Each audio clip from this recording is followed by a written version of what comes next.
ninjas, calling all ninjas. It's time for Lyme Ninja Radio.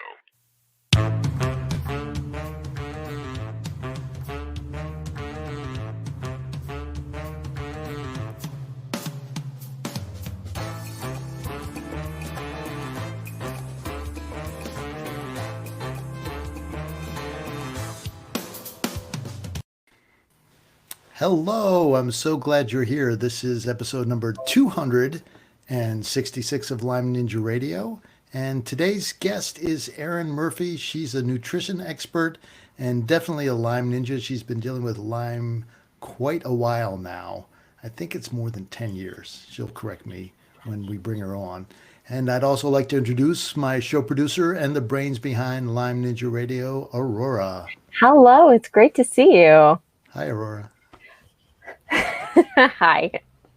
You may have noticed things are a little different here at Lyme Ninja Radio. We are recording the shows now on Facebook Live. It's more interactive. We get to ask questions, and you get to ask questions, more importantly. Yeah, so go ahead and join us every Tuesday night at 8 p.m. New York City time on Facebook Live. And if you go ahead to LymeNinjaRadio.com, you can join up for our newsletter there, and we'll send you a notice to let you know who the guest is so you can get your questions ready, all that kind of great stuff. All right, as you all know, Lyme disease is an international problem, and each week we have people join us from all over the globe.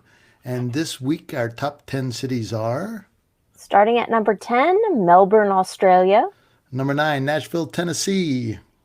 Number 8, Mountain View, California.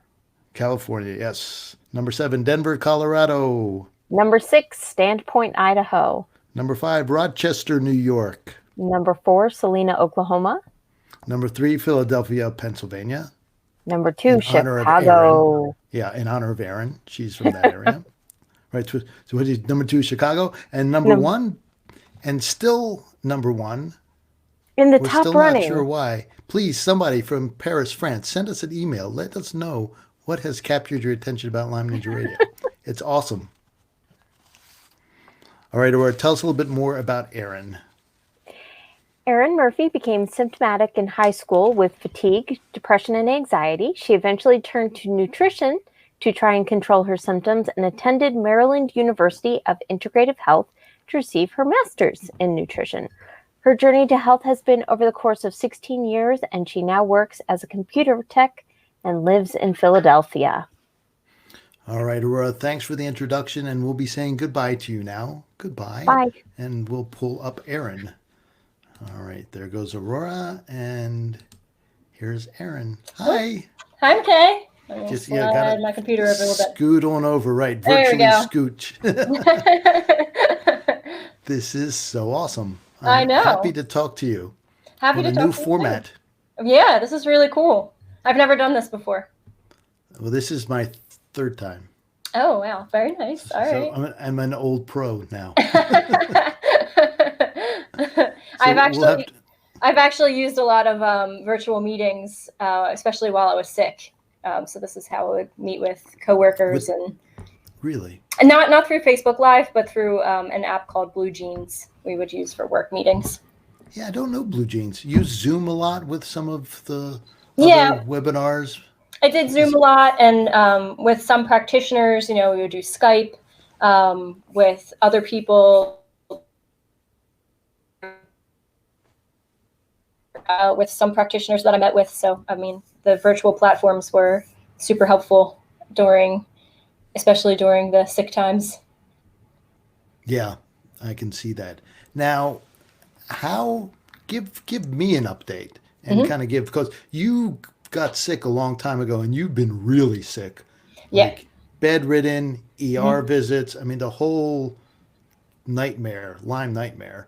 Yeah. And now it seems like you're starting to perk up a little bit and climb out of the ditch, and more good days than bad. Is that fair to say? Or? I would say that, yeah. I work about anywhere from 20 to 40 hours a week now, still mostly from home. I have somewhat of a social life. I actually venture out to make plans. Like for a while there, I didn't even want to make plans with people because got tired of letting people down or disappointing them. So any plan that I would make was always tentative. It was like, can I let you know at the last minute? Because I wasn't ever sure how I was going to be feeling. But now I actually put stuff on my calendar again, and with the idea that I'm actually going to make it, which is kind of amazing to me. And I go into work about once or twice a week, and I love, I'm probably maybe one of the only people in the world who gets really excited over work meetings. Because it's an opportunity for me to socialize. So I'm like, hi, everybody. I'm very excited. So whatever she's taking, I want some of that, right? Exactly. Yeah. Wow. And let's see what else. I do a lot of walking. I got myself wrong arm. I'm looking at the camera and I'm like, left, right. I got myself a Fitbit. And I try to do, 10,000 steps a day. That was something that I did even when I was really sick. I made it a point to get outside in the sun and to get fresh air and walk. But that's a habit that I want to keep going forward. So, I was able to date again at some point. I was able to move out of my parents' house and get an apartment. So there's a lot of things that were kind of big milestones for me that I guess are not such big milestones for other people my age, but they were huge for me. I'm 34. I've been sick since I was 14. So wow, it's really been 20 years. Yeah. Holy smokes. Yeah. First of all, I didn't think you were that old. Yeah, I know. I thought you were still in your 20s. Most people say that. So it's a good thing. It is, yeah. So between 14 and where you are now, 34, it was not a straight line of, okay, let's just get better here. It was right all over the place. It was kind of, I would say, a steady decline from high school into undergrad. I still was able to maintain like a standard high school experience for the most part. I think I just had maybe more mental health and like energy struggles than the average person. But I still kept up for the most part. By undergrad, I tried to keep up with the American college party culture. I, didn't do so well, I think, during that time. And I definitely had increasing symptoms and increasing sleep struggles. And, everything was just kind of, it was getting harder and harder. It's the old toxicity bucket, right? It only takes so much. Yeah. And yeah. Lyme puts in enough, and you didn't need a little extra, huh? No, I know. And, it was kind of like, in the early days, it would be like ongoing jokes with my friends that I would always leave early when we would go places. My last name is Murphy, so it even became like a verb. Like people would be like, oh, she's Murphing out again. So this means I left early. So, it was hard to keep up with people my age, in my teens and early 20s. And, by my mid 20s, I started to really try to change my relationship with myself and my relationship with food and, other inputs. So I sort of started to become more nutrition conscious then, but even with all the changes I was making, things were still kind of going down for a while. And I was able to go to music school for a while. I was able to go to grad school for nutrition, but it was while I was in grad school for nutrition, ironically, I kind of thought that I was going to go to grad school for nutrition and come out like one of those like super glowing posters of health, and I was going to be like, I have the secret. Exact opposite of what happened. I actually in grad school that I became housebound essentially the last year, and I had to take an incomplete, and I finished my thesis paper at home. But I think that may have been because I took Cipro in my late 20s. Oh. And so I think that so maybe do you think you got fluxed? Yeah, I think that was a huge part of why I was kind of like, on this wobbly, shaky bus for a while there. And it was kind of like going down, but I was still managing, like I always think of it as like all of the things that I learned to take care of myself in my 20s, they were like buckets, but I was on a sinking ship. Like there was a hole in my ship. And so I was just learning how to dump the water out over and over again, but I didn't know how to plug the hole. I didn't know where the hole was. I didn't know I had Lyme disease. So Then I took the Cipro, and it was just like whatever semblance of health I had completely collapsed. It was very sudden.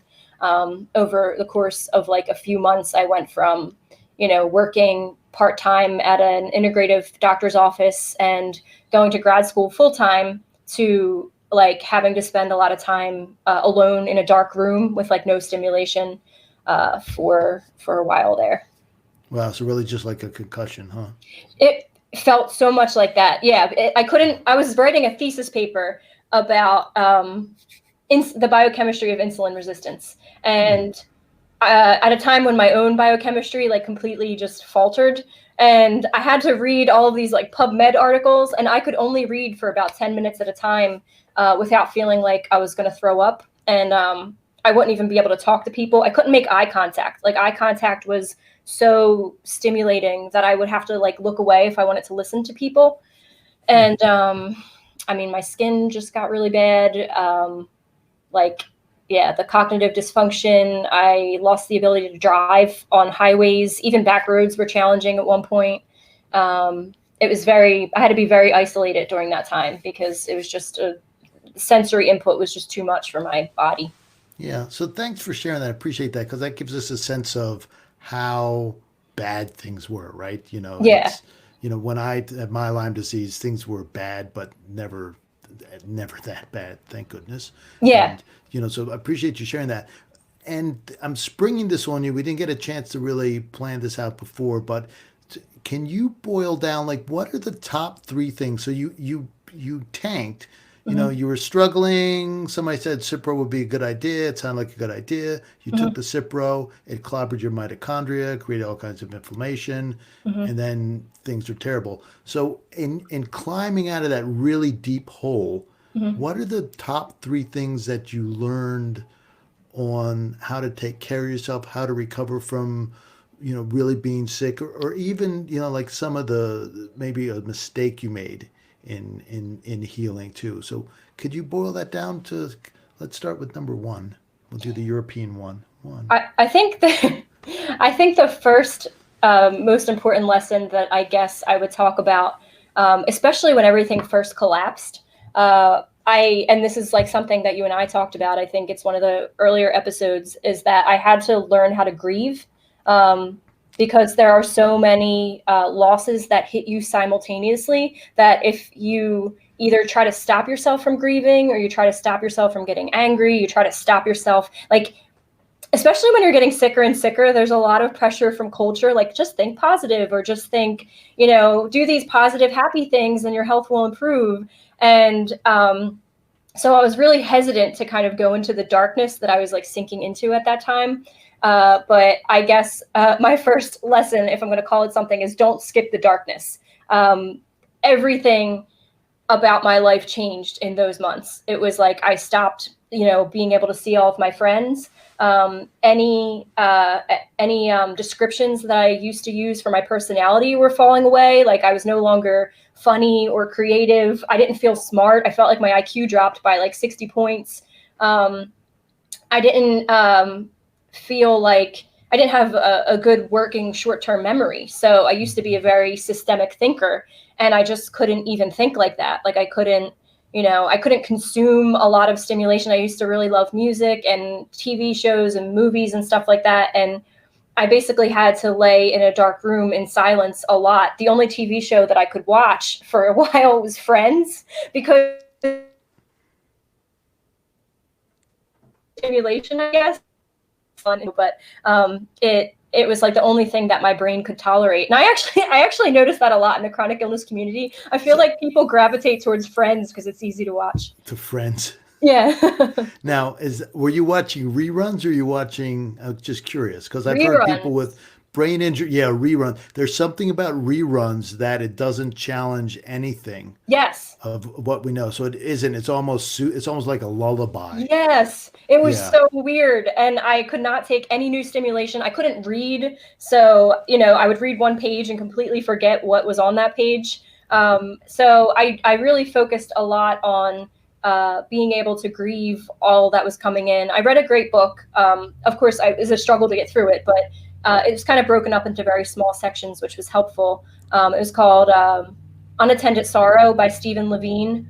And I had also been in a few coaching classes at Maryland University of Integrative Health. And in the coaching classes, they talked to us a lot about the importance of letting people feel their pain and not trying to fix it, like to just be with them in the pain. So I had some training behind me before I completely crashed to think about things like being with my pain, self-compassion. Like I had written a paper before I crashed on self-compassion and disordered eating. So those things were really helpful for me as I was feeling all of these losses of self that I had never experienced before. And I think that is skipped over a lot. Like we don't let sick people grieve their losses. We just kind of want them to think positive. You're going to get better. Like, you know, and that's important. There's a balance. It's like they don't negate each other. You can actually be deeply in grief and like wildly hopeful and positive at the same time. And that's not really something that anybody told me. I started to realize that there was a lot of either or thinking, and I would get trapped in that, and I had to get to both and. So it's like I can both grieve all of these very real losses that I'm experiencing and allow myself to feel that pain and to comfort myself through that pain. But I can also be hopeful that it's not going to be this way forever, and that maybe some of those things that I lost, I might be able to get back. Okay, so let's pause there for a second because I want to say hello to you who's listening. And if you have a moment and can do so, just type in the comments below. Tell us where you're from. And if you have a question for Erin, if you've got a question about this, because I have a question about what you're talking about, Erin. And the question is, were you afraid in the darkness and going into it that you would just keep going down and not come back up? Oh yeah, for sure. I was really scared of that. And my friend Anna. Aw. Hi Anna. Actually for a while I was sick, we had like a little bit of a chronic illness group doing Google groups, and Anna was part of it. So nice to see familiar friends. And I was afraid that I was going to it was going to be an endless pit, and it wasn't. And I don't really know why it wasn't for me, except that maybe that I also had compassion for myself during it. So I wasn't sort of feeling this darkness and despair and beating myself up over it simultaneously, which I think I did when I was younger. I think anytime I felt depression, it was like, oh, I'm a failure, or it's a personality defect or something. And when I was feeling all this loss, I knew that it was a very real grieving process. And I think I just trusted that eventually, if I emptied myself of it or got it out of me in some constructive ways, that I would move through the process, you know, like the, depression, bargaining, denial. Eventually you get to acceptance, and you keep coming around, it kind of keeps circling through it until you keep getting back to acceptance over and over again. So I was trying to trust myself and that very real grieving process. We talked about this quite a bit, and actually we ran a little course. Mm-hmm. And in some ways I regret me, not following up with that, because I think it was very helpful. And one of the things we talked about is putting energy into the despair, either by resisting it, right? Mm-hmm. Or grasping it. Well, I guess we can hold on to despair. Most people don't really hold on to despair. You try to hold on to other emotions. You try to resist despair. It's like, no, I'm not going to feel that way today. I want to feel a different way. I'm tired of feeling that way. So what did you ever have the Groundhog Day experiences, like, oh my God, here we go again. I can't do this?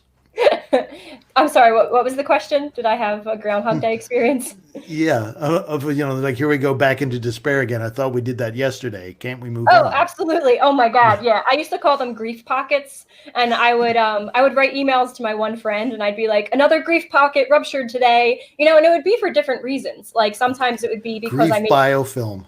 Yeah, and it was like because I made progress and then had a setback, so the grief came circling back around. Or I discovered some new limitation, or, I felt some strain in a relationship that I had, and I could feel how it was changed by the illness. So there were definitely multiple layers, just like the biofilm, to this kind of grief cycle. But I think, like you and I had talked about in that webinar too, it's like the emotions naturally want to move. They don't really want to stay stagnant. It's unless we grasp at them or resist them, that they'll kind of get stuck. But when we sort of do something to move through them, and that's why I did a grief ceremony with a friend that really kind of helped get things going. That sort of kept things flowing, I guess. There was a flow to the emotions.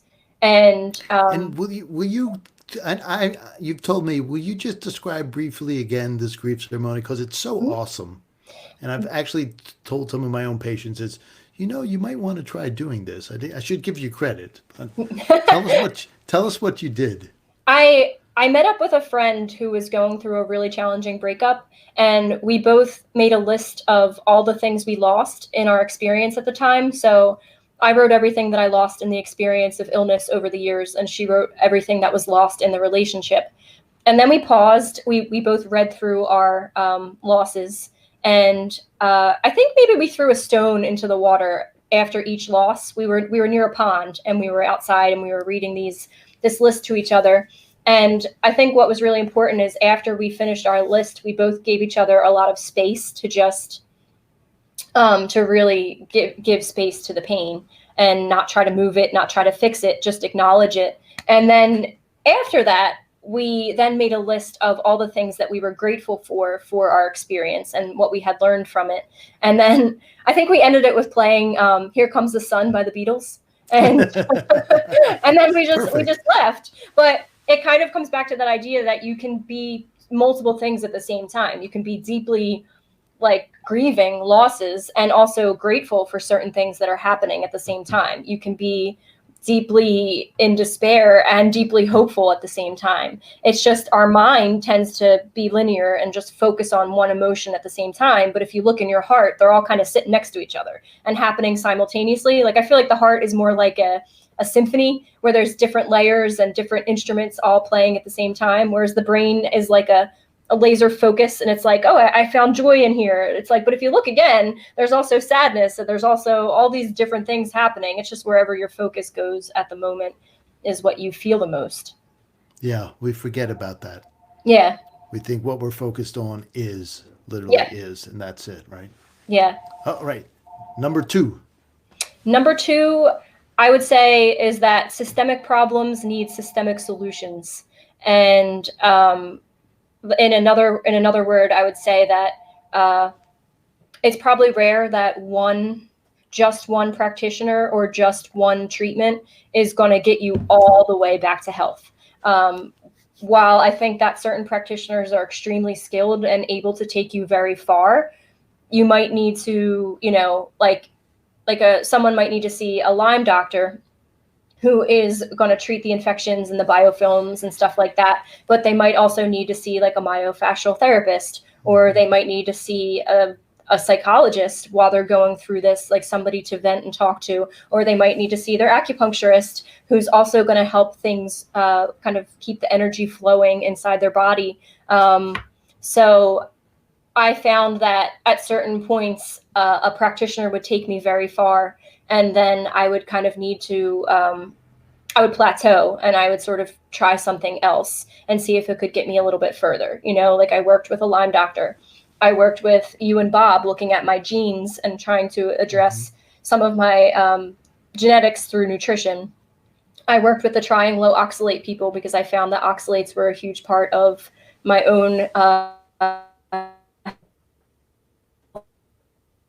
research and my own experience. I was realizing that my electrolytes needed a lot of support, more than the average person. I have the postural orthostatic tachycardia syndrome, POTS, and some like autonomic dysfunction. And so staying on top of electrolytes is really helpful for someone like me. So it wasn't just one thing. There wasn't just one solution. And just kind of looking at the whole system. And I actually wish there was just one practitioner who could have managed all of it. That would have been way easier on my wallet. That would have been easier travel-wise. It would have been easier on me. And it's just not the case at this point in time. It might be in the future. There might be somebody who really just nails the paradigm and can really help people. But it's like, I had to pay attention to both the Lyme disease world and the Cipro world, the fluoroquinolone people, because the Cipro kind of knocked me down to another level. So I was sort of combining those things. I had to pay attention to the oxalate group as well. I really liked what you and Bob were doing with the methylgenetic nutrition. So I was trying to pay attention sort of to all of those things and see what was key for me. And unfortunately, that means I had to really manage my own health a lot. And that was a full-time job. And I learned so much. But at the same time, it was unpaid. Totally. So if you're just joining us, please type in the comments. Let us know if you're enjoying this. If you have a question for Erin, we're going to do some questions in a little bit. Please type them in the comment box. And also, if you're just joining us, let us know where you're from so we can say hello. Because we know we have people from all over the country tune in and sometimes all over the world. It's kind of exciting. That is exciting. Now, Erin, you're saying all that, and from my point of view, from the professional's point of view, and you're going to be a professional nutritionist or author or speaker or something in the near future. I have to tell you, it's really difficult ego-wise to let your patients see other practitioners. We get territorial because we know, and as I tend to think of myself as a generalist, but even as generalists, we have areas where we're specific. And this is kind of why you need a team and not one person yet, because right now it takes an expertise in an area so that you're going to find that in one person. And you're just not going to find one person who has all the expertise. What's the plural of expertises? Expertise that you need. Yes. Right. And it's brutally difficult. And unfortunately, because everybody's different, right? Lyme affects everybody's differently. The co-infections are different. The viral load that you have is different. The toxicity that you have, the genes are different. The mental capacity and damage that you have is different, that you end up having to go find your own team. Yep. There's not a pre-made team for you. You have to draft your own people, to borrow a term from the football people. You have to draft it, and it is really, really tough. All right, so that's one. So one was grieving, right? Allowing grief to be and all the other emotions just to be there, not get hung up on them and trapped into them. Two was putting together your team and treating yourself systemically and not just putting all your eggs in one basket and just going with that one basket, to really keep an open mind to what else is out there. And so then number 3 is... Can't wait to hear it. Let me think about number 3. I mean, you also talked about like a kind of a pitfall that one could get into. So I kind of want to go that route for this one. And that is to, I think one thing that got me in trouble a lot was adding too many things at once. You have to be a good scientist and you have to control your variables. So if you add 5 supplements in 1 week and all of a sudden you're feeling amazing, you're not sure which one did it. Likewise, if you add 5 supplements in 1 week and all of a sudden crap hits the fan, you also have no idea which one was the culprit. So I got better over time at maybe adding 1 thing per week and just sitting with it for a little bit, observing. I think you and I had talked about that I'll get to the DNA testing question in a second. But we talked about how it's important it is to observe. And I observed in a lot of different ways. I would take daily pictures of myself on my phone so I could see how I looked from week to week. A lot of my symptoms were very skin related. I had a lot of acne, a lot of like pale, not looking so good. I really didn't look good. So when things were really helpful, they really changed my appearance. And I also kept notes in Google Drive. I would sometimes leave little voice notes for myself. I really took advantage of modern technology and its ability to sort of be your own kind of Sherlock Holmes, where you're tracking everything, and you're or Darwin, I guess, would be the better person, where you're kind of observing and taking notes and kind of looking at everything, using all of your senses, even noticing things that you don't really think are symptoms, like the intonation of your voice. You know, when I'm really tired, I'm very monotone. When I actually have some energy, I'm up and down and I'm excited and I'm excitable. But you won't see me like this on a really bad day, or, you know, once I hit a wall, I'm very quiet because I need to conserve. But I don't know, should I answer the question about the DNA testing right now? Yeah, I think that's a good segue. So Okay. first of all, as I say, yes, go ahead and do that. Let me interrupt you first. So Sure. I think that's really important. And the whole idea of the things you did with taking notes and taking pictures of yourself can be a nice way. The notes, you know, are a little bit on the subjective side, but a picture, you know, really tells you. Mm-hmm. And you know, you can go back and look the week before, the month before, and say, wow, I really was, you know, I'm not feeling great today, but I didn't look that bad. You Right. know, we tend to forget how bad things are. Okay, so now answering Christine's question, what type of DNA testing did you do? For the DNA testing, I took my 23andMe data and I ran it through Bob Miller at Tree of Life. He had a company at the time. I don't, McKay, you'll have to let me know if it's still called this, but it was called Methyl Genetic Nutrition. And he created this analysis software. And both he and McKay were using it. And so both of them had looked at my DNA and examined the variants and how many copies of variants that I had. And I think he was pulling data about the variants from the Human Genome Project, correct? And about like kind of health associations to the variants. Yes, that part. Yep. Okay. And Yeah. So it's kind of like so, close enough. okay. So then you were able to sort of tell me something like, okay, let's look at your B12 transport genes. And it's like, okay, you have double variants on every single B12 transport gene. So, and that makes need some sense. B12, right? Yeah. And what was really cool is I was also able to order a lot of my own testing through either Direct Labs or TrueHealthLabs.com.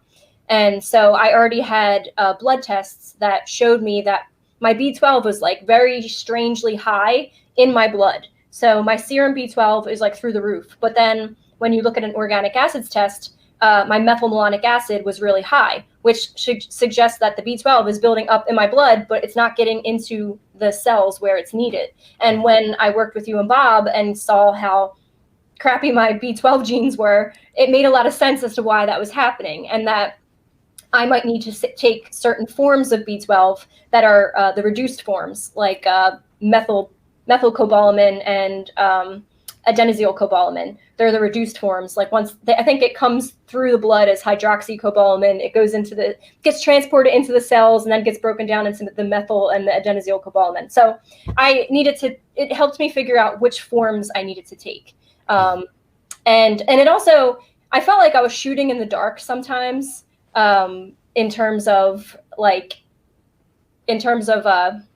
choosing new supplements to try, and working with you and Bob helped me feel less like I was shooting in the dark. Like I kind of thought like, oh, maybe I need some carnitine. It seems to be suggested on my organic acids test. And then when I worked with you and Bob, it's like, oh, okay, I also have a lot of double variants on my carnitine transport genes as well. So yeah, it was helpful in that way. So do any neural retraining? That seems to be a hot topic these days.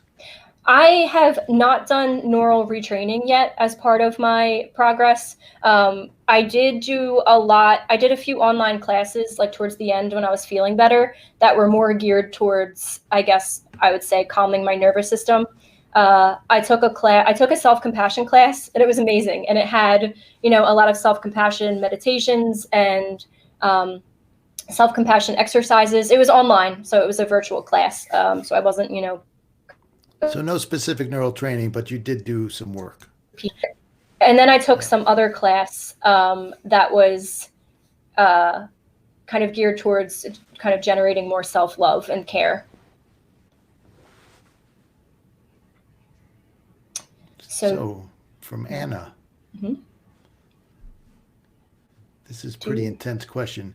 Do you, or when you would revisit your journaling, pictures, voice recordings, etc., what would be your attention versus outcome after reflecting?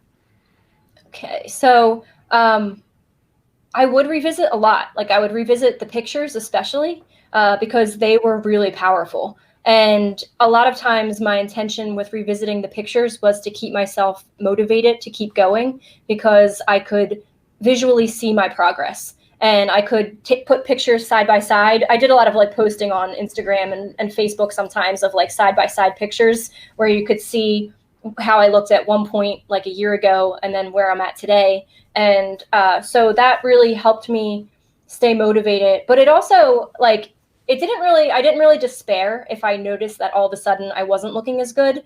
I kind of just got curious. Like I'd be like, oh, interesting. Like I seem to look better, 6 months ago, and now all of a sudden I'm dipping down again. What changed? Did I stop something? Is it a certain season that I really struggle with? Is it seasonal? Is it, something going on in my life?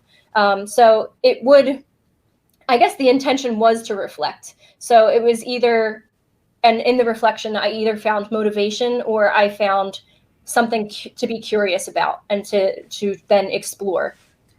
Yeah, that makes you a little bit unique. Most people look at those things, including me, and go, "Oh my goodness, I look like crap today," and just leave it at that. And Erin's like, isn't that curious? Yeah.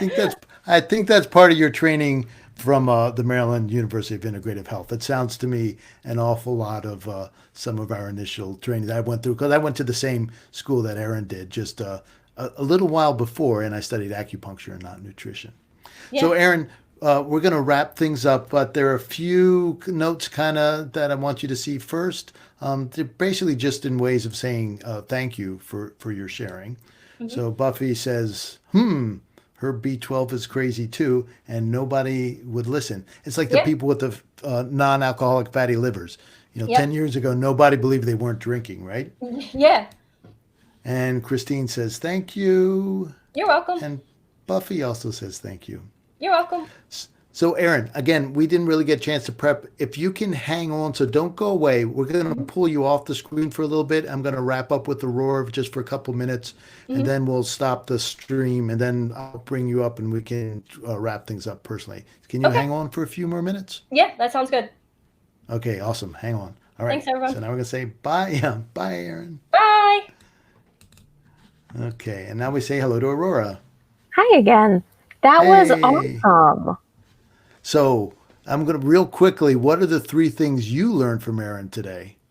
Well, the 3 things for me is what she said was great. Don't skip the darkness and just do the allow yourself to grieve. For me, it was Psych and Scrubs, the hospital show. The radical self-compassion, I pulled up this quote that it reminded me of. Caring for myself is not self-indulgent. It's an act of self-preservation. That quote by Audre Lorde, it just reminded me of that. I thought that was awesome. And then the third thing was the systemic problems require systemic solution. It's just so beautifully said. Yeah, really succinct and amazing, right? Yep. Okay, awesome. If you're still listening or watching us in this case or on the podcast, you're either a glutton for punishment or you like what we're doing here at Lyme Ninja Radio. Either way, hit the like button or the subscribe button so you won't miss an episode. And if you really like what we're doing, do us a favor, scroll to, well, I guess just go ahead and give us a like. Some of these don't quite make sense because, type a comment and say thank you. Yeah, I know. No problem. We're going to have to edit our outro script a little bit. We'll do better. Just a little bit. I thought I did this today. Just goes to show you. I've got podcasts on the brain. Right. But this part we know. And last, as all you longtime Lyme Ninjas know, this podcast would not be complete. This Facebook Live would not be complete unless we left you with the Lyme Ninja fact of the day.